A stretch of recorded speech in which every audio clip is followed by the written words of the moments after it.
Boa tarde a todos. Convido a todos para fecharem os olhos, respirar lenta e profundamente, para que a gente possa dar início aos trabalhos dessa noite, né? Daqui a pouquinho é noite. Vamos elevar o nosso pensamento a Jesus, vamos agradecer por essa casa que nos acolhe, pela equipe espiritual aqui presente, que tanto nos intui e nos ajuda em todos os trabalhos dessa casa. Nós só temos a agradecer.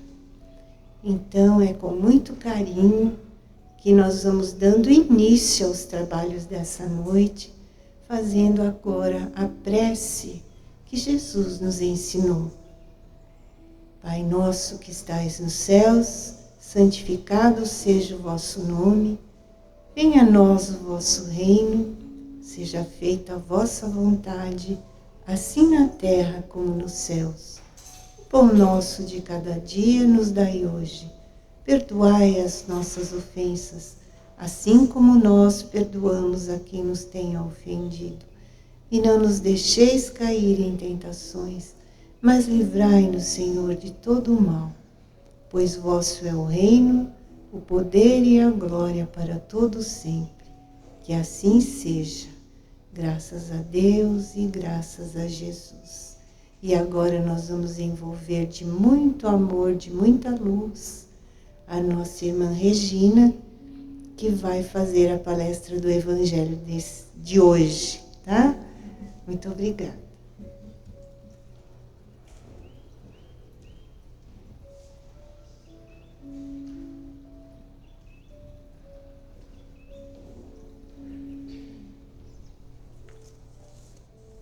Boa noite a todos, sejam todos bem-vindos, encarnados e desencarnados que se encontram nesta casa abençoada.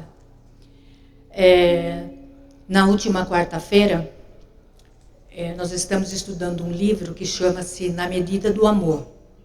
E por problemas técnicos não foi possível gravar a continuidade desse estudo, que é separado por capítulos e pelas pessoas que trabalham na casa para falarmos. E como é um capítulo muito importante, principalmente no que diz sentido às nossas emoções e também as consequências do que pensamos, do que sentimos, refletidas no nosso corpo, que nas segundas-feiras geralmente as pessoas vêm mais para passar no Zé Roberto, que eu falo que é um auxílio médico e espiritual que a casa oferece. Mas que tudo isso, nada é possível o nosso ajuste, a nossa cura, sem ser pela nossa própria vontade. E o tema da quarta-feira, que eu vou repetir hoje, que vale muito a pena ficar assim bem incrustado na nossa mente, no nosso coração, para o nosso relacionamento no dia a dia, que é: julgamentos nos afastam uns dos outros, que seria do capítulo 10 do livro A Medida do Amor. Para julgar-se a si mesmo, fora preciso que o homem pudesse ver seu interior no espelho, pudesse, de certo modo, transportar-se para fora de si próprio, considerar-se como outra pessoa. Isso está no livro Segundo o Espiritismo, no capítulo 10, do item 10. Às vezes, as razões que os homens usam para explicar suas próprias atitudes é algo inerente à individualidade de cada ser. Nós queremos ser verdadeiros juízes, assim como foi na Copa. A gente de casa, a gente quer que a pessoa jogue a bola no pé certo, na hora certa, marque o gol, diante e mediante as nossas expectativas. e há diversas maneiras de julgamento que já de início enfraquece a nós próprios. Exemplo: não há como cooperar nos convívios de instituições pessoais ou sociais apontando a conduta dos outros, fugindo do objetivo das reuniões e se prostrando egoisticamente nos julgamentos e comportamento alheio, atitude que sempre falhamos. Às vezes, diante da nossa própria casa, reuniões familiares, onde tem uma conversa agradável, principalmente e geralmente em horário de almoço, sempre tem um que é do contra daquele assunto. Mas ele se põe contra, mas não dá solução também. Ele só solta aquele veneninho e larga todo mundo num clima que pesa. Isso somente pelo hábito de criticar e analisar superficialmente e parcialmente os defeitos dos outros, sem qualquer sintonia com a verdade de tais pessoas. Precisamos aprender a respeitar a evolução de cada ser mediante seu estágio. Um dos pontos mais delicados é do relacionamento interpessoal em nossas comunidades, dentro da reeducação espiritual, a convivência pacífica e construtiva frente à diversidade de opiniões, entendimentos e posturas, por parte daqueles que integram a comunidade da qual participamos. E nossa mente ela é tão mais rápida que às vezes aqui mesmo dentro do centro estamos cada um na sua cadeira, cada um com o seu motivo de estar aqui pessoal, mas olhando para o outro, eu começo a pensar assim, por mero hábito, o que ele está fazendo aqui? Eu já vi ele passeando no outro dia em tal lugar, já encontrei ele em lugares melhores ou em lugares não tão apropriados, coisa que não é da nossa conta, mas a nossa mente já vai pelo lado da crítica, do julgamento. Muitas das vezes ouvimos a opinião do outro e já fazemos nosso julgamento. Ao invés de dialogarmos racionalmente a situação, começamos a fazer piadinhas ironizando a boa vontade alheia. Nos tornamos escravos do nosso orgulho, que procura defeito nos outros para tentar nos sentir melhor. O próximo é o espelho dos nossos valores e imperfeições. E quando destacamos uma deficiência, precisamos voltar a atenção para a nossa intimidade, para descobrir o elo que temos com a questão em pauta. Às vezes, acontecimentos do próximo, aquilo nos incomoda tanto que é mais fácil ir pelo lado do julgamento do que começar a nos autoanalisar. O porquê aquela questão está me incomodando? O que faz eu me sentir tão desconfortável?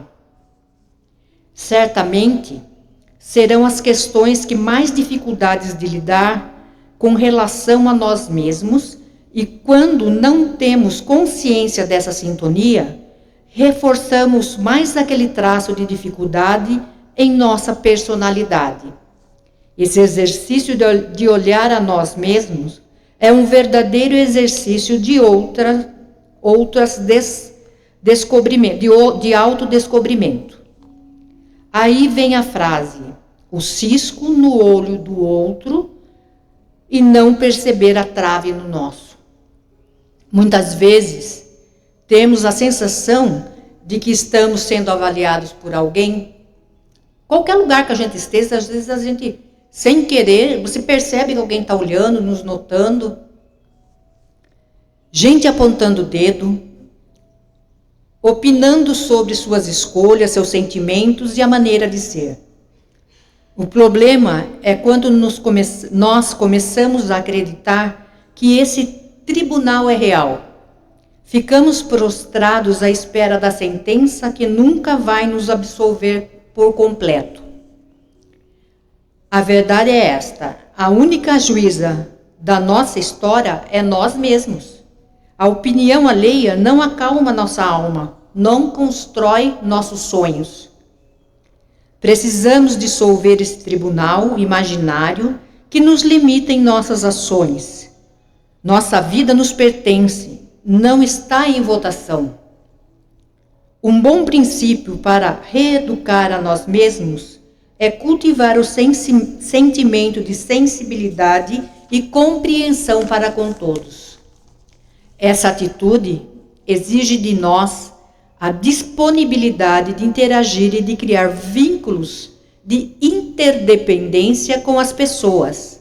Reconhecer que somos diferentes, a fim de nutrirmos constante indução mental na formação do hábito de respeitar o modo de ser de cada um. Precisamos criar esse hábito. A coisa mais fácil é enxergar o erro do outro, apontar, julgar e condenar. Mas em silêncio, quantas vezes nós também falhamos? Quantas vezes erramos, pensamos ou sentimos coisas que ninguém viu? A verdade é que todos estamos em processo. Todos carregamos fraquezas que só Deus conhece. Antes de levantar a pedra, é preciso lembrar também que precisamos de graça, de perdão e de misericórdia. Falar é muito fácil, difícil é calçar os sapatos do outro e andar por cima de suas pedras. Não sabemos o que o outro enfrenta, não entendemos suas escolhas, porque elas não fazem parte do nosso caminho. Não devemos descartar ninguém da nossa vida pela primeira impressão e, ao mesmo tempo, não nos deslumbrarmos com embalagens bonitas. Precisamos amadurecer e ter discernimento. A dor do outro é sentida quando passamos por algo parecido. Tudo isso atrasa o nosso projeto de crescimento. Mesmo que nossos julgamentos muitas vezes sejam verdadeiros, devemos aprender com Jesus, nosso guia e modelo, como externá-lo para não ferir e não perturbar. Saber apresentar falhas de discordâncias é uma arte sobre a qual temos muito a aprender.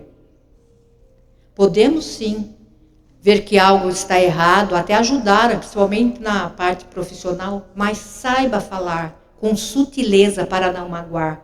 Não falar na frente dos outros querendo portar o orgulho, transparecer esse orgulho na frente de todos. Isso é vergonhoso. É só lembrar do episódio da mulher adúltera.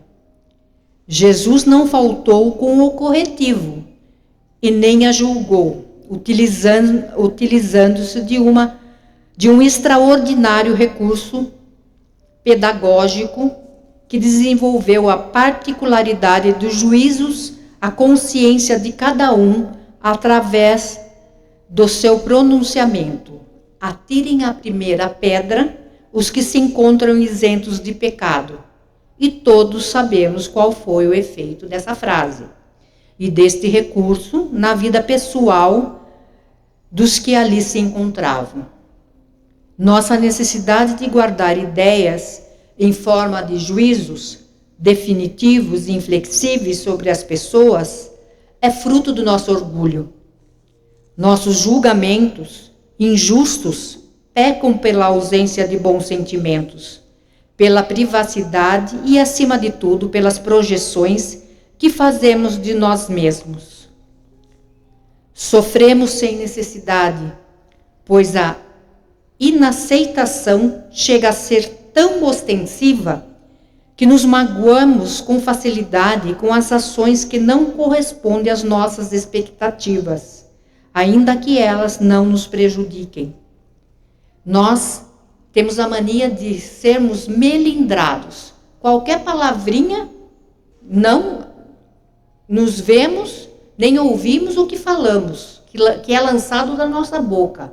Mas o que chega aos nossos ouvidos, tudo nos dói. Isso é melindre, é orgulho. E como ficam os princípios imortais que deveriam esculpir o nosso caráter? Sentimos grande decepção ao retornar à imortalidade, momento em que somos convocados a desenvolver nossas concepções sobre fatos, pessoas, instituições e conceitos cultivados por nós ao longo de toda a reencarnação. Isso não seria um julgamento, mas é como tivéssemos a oportunidade de reavaliarmos toda a nossa vida que foi findada daquele momento, mas sabendo que tem a reencarnação e que somos espíritos imortais, para o nosso melhoramento e a nova conduta a ser tomada nas próximas reencarnações. Isso constituía incômodos íntimos bastante desagradáveis para aqueles que optaram pelos juízos éticos, rigorosos e intolerantes. Esses hábitos vêm arraigados, contra os quais deveremos estar permanentemente na batalha e vigilância. Aos olhos de Deus e de Jesus, ninguém faz o que faz deliberadamente ou no intuito de denegrir. Olhe, vejam que amor verdadeiro que esse Deus, que esse Jesus tem por nós. Com todas as nossas falhas, ele acha ainda que somos. Eles não sabem o que fazem, como nós já vimos na passagem bíblica, né? Mas nos dá essa oportunidade de nos redimirmos e de nos melhorarmos. Viva o momento do entendimento, da complacência e da tolerância com veredas de esperança para tempos melhores. Nessa hora, quando assentarmos à mesa, dispostos a contemplar a diversidade do outro e a dialogar como legítimos irmãos de ideais, descobriremos surpresos quão distantes da realidade se encontram nossos julgamentos, porque compreenderemos melhor quais eram as razões de cada um. Olhe que verdadeira amorosidade que podemos desenvolver ao longo do tempo. Não é uma coisa fácil. Nós somos pessoas imperfeitas e que carregamos bagagem das nossas outras reencarnações. Tudo a seu tempo, é como Jesus falou. Sabe, eles não sabem o que fazem, mas estão tendo a oportunidade de melhoramento. Então, que não assim, que nos deixemos agir por nossa verdadeiro impulso, mas que tomemos consciência, principalmente nós que estamos aqui direto, buscando o entendimento, buscando a palavra amiga. Eu estou aqui como representante da casa, cheia de falhas, de imperfeições, mas com uma vontade enorme de melhoramento. Melhorar para o teu convívio na própria casa, para eu ter melhor convívio com os meus familiares, nos círculos de amigos, em qualquer lugar que eu esteja. Não estou bem para falar.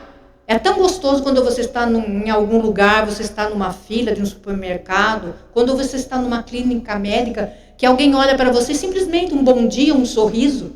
Isso já acalma a nossa alma. Isso já é um sinal de melhoramento que a gente pode dar e não custa nada.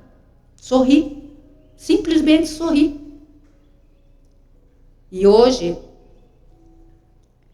eu tive uma lição de vida. Encontrei com umas amigas